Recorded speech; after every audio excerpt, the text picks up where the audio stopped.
Hey guys, Level Cap here, and welcome to another episode of This Week in Gaming.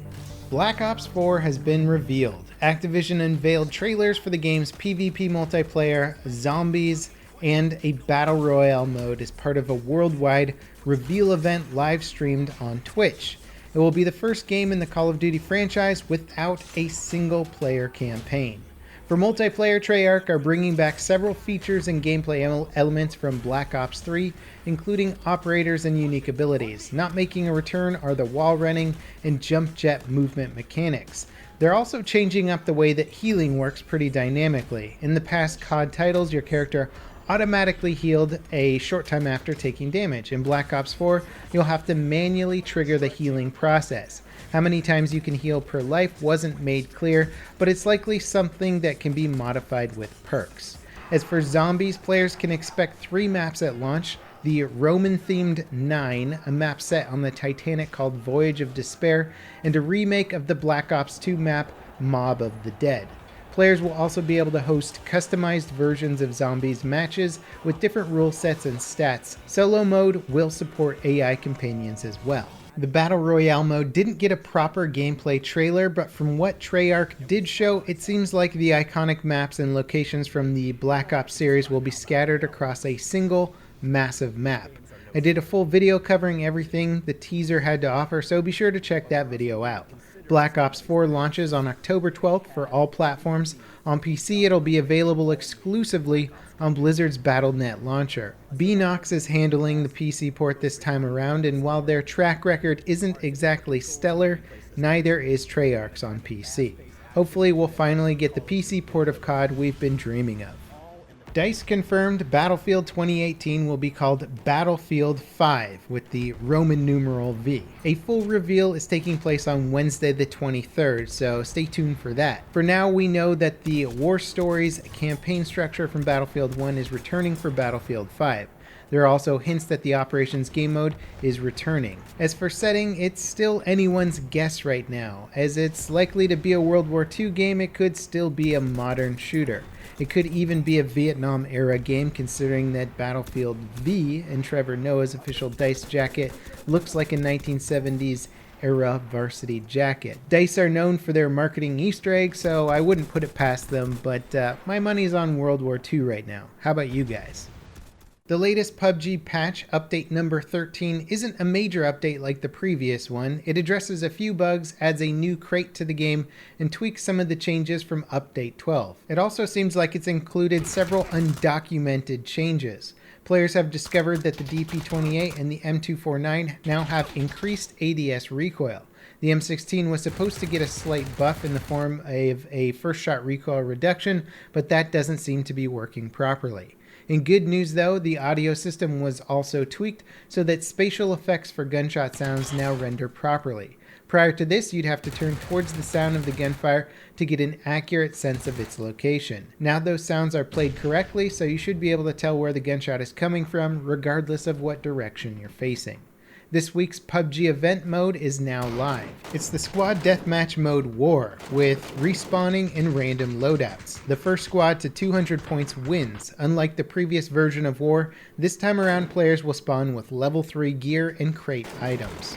On console, PUBG players will finally get the game's desert map Miramar. It goes live on May 24th and will be available on the test server until then. It comes with a patch that should improve console performance.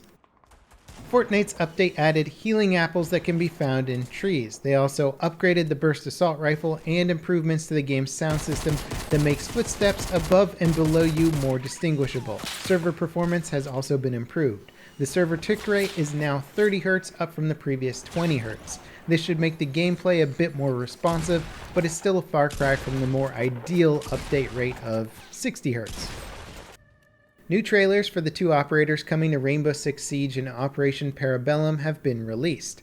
They give us our first look at both Maestro and Alibai's abilities. Maestro seems to be operating a remote sentry turret via a small handheld device. Alibai's holographic projection ability will show 2 dummy versions of her facing different directions. Whether or not they work while moving is not yet clear, but they do disappear when shot. The full reveal of Operation Parabellum takes place during the Siege Pro League finals this weekend, so stay tuned for more.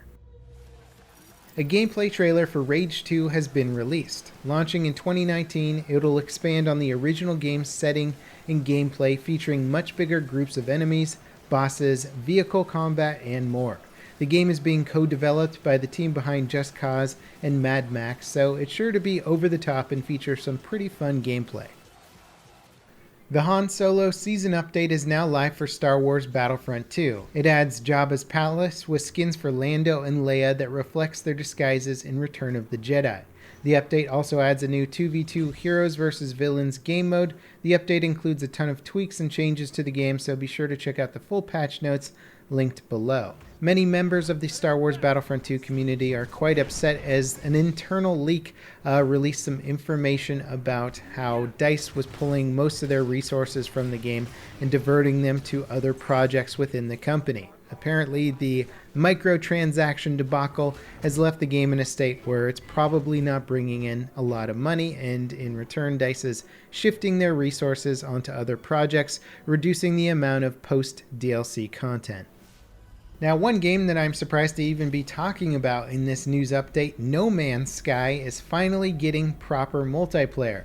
The game caused a huge controversy when it originally launched without multiplayer and several other key features outlined in the game's marketing materials. Since then, the game has been updated with proper base building, expanded space battles, and new vehicles for planetary exploration.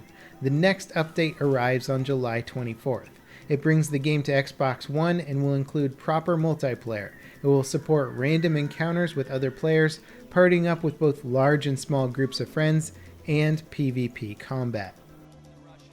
GTA 5 has now sold 95 million copies, making it the third best-selling game of all time behind Minecraft and Tetris. It sold 10 million copies just since last November. Rockstar's next title, the highly anticipated Red Dead Redemption 2, launches on October 26th. The post-apocalyptic shooter Metro Exodus has been delayed from fall 2018 to Q1 2019. It's the third game in the Metro franchise following the critically acclaimed Metro Last Light. It will be the first game in the franchise to feature a semi-open world with multiple seasons and a more open-ended mission structure. The Stalker franchise might not be dead after all. GSC Game World, the devs behind the series, announced Stalker 2 on Facebook with a release date of 2021. Fans of the franchise have been waiting since 2012 for any hope that a new game was in development. Since then, GSC employees left to work on the Metro franchise and from Vostok Games, which developed the free-to-play shooter Survarium and is currently working on a battle royale titled called Fear the Wolves. In our final story this week, Microsoft unveiled the Xbox Adaptive Controller. It serves as a customizable controller system that can accommodate people with physical disabilities. The core of the system is a hub with 2 large programmable buttons. It can be expanded on with 19 additional inputs that support a variety of buttons, foot pedals, and other input sensors. Priced at $100, it's expected to release later this year and support both PC and Xbox One. Anyway, that wraps it up for today's episode of This Week in Gaming. As always, guys, thanks for watching. I'm sure there's going to be a ton of more news next week, not to mention the Battlefield 5 reveal. So stay tuned for that. I will be covering the heck out of it on my channel, and I'll see you guys next time. This is Level Cap, signing off.